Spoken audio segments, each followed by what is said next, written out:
Yan, good day mga construct, tayo sa project natin para magbahagi naman panibagong construction tips. Yan, bali kung makikita nyo, halos patapos na yung plastering at automatic magsisealing frame na tayo. So, nakaabang na yung ating mga conduits at wire. So, napaka-importante na bago natin saraduhan yung ating kisame, mag-tester muna tayo. Paano? Switch.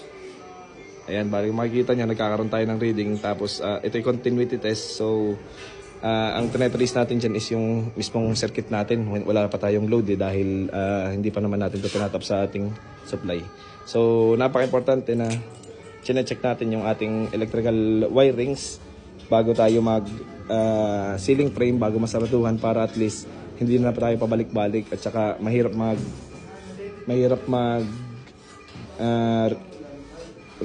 repair kapag nakisamihan na yan dahil ang mangyayari dyan halos magdodoble gastos pa. So kung kayo ay marunong mag-test bilang isang engineer or if ever na meron kayong electrician na may ipaliwanag sa inyo yung pagtetest nun is malaking bagay. At least alam yung tama yung inyong wiring. Ayan. So yun lang po muna ang share natin yan. This is Engineer Barlan sharing another construction tips.